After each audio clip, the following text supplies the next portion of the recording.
my poker peeps? It's the Hatter. And this hand was submitted by one of my good buddies. And he's just starting out on his poker journey, and he's always looking for advice. So I'm going to post this hand because he's looking for some advice on it. And we're going to go ahead and say that the player dynamics and table dynamics, there's really nothing there. These are players unknown. So under the gun, opening range, this is what we're looking at. You got fives plus all the way up to aces and all the suited broadways and some suited connectors, and pretty much your offsuit variety is going to be ace, jack, and above. All right, so that's pretty much the range that he should be opening with. It folds over to my buddy, and he is in position, but not closing the action. He ends up taking a call line here. I don't really like it, especially with he's starting to stack with 41, so he's got 82 big blinds. This is probably just a fold. I know that seems tight, but this is the problem. So then he's going to call and the small blind raises. And here's the actual against a 3-bet from the small blind, what we should be defending with. And it's jacks plus and ace queen off, ace queen suited. So as you can see, we're in a bad situation, and we ain't even got back to the under the gun one player to see what he does. So like I said, this is, as a recreational player myself, this is the problems you get into when you want to play cards and you think because you're in position it's going to be all right. But pre-flop leaks like this can get you into a snowball effect where things just get worse.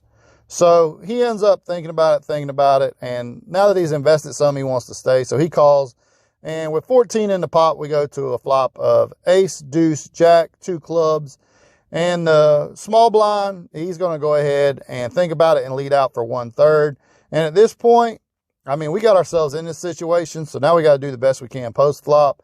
And now that we played it, there's no way we can fold to just a single bet on the flop here. So we're going to call here. He eventually calls, and we're hoping for one of these cards. A king comes off, and now he makes probably about the best he can with the hand that he had. So now he has 2 pair. And this is where his question really came in, because the small blind ends up checking over to him, and he was asking me on bet sizing and stuff. And I believe at this point, you're either way behind or you're ahead. So I think you go ahead and jam. He pretty much does. He leaves like $3-4 chips behind, $3-4 worth of chips behind. And eventually the small blind is going to find a fold in this situation, but so often he's going to be at the top of his range with aces, ace, king, stuff like this. I think in this specific hand, he might have had queens, but I like a jam. If we made it that far, go ahead and jam and hope that we're good. But pre-flop, little loose. Keep on doing it, buddy, because you know I'm rooting for you. And y'all give him some feedback because he's really eager to learn, and he's just a great dude. So y'all give my buddy some feedback on this hand, and I will see y'all next time. Hatter out.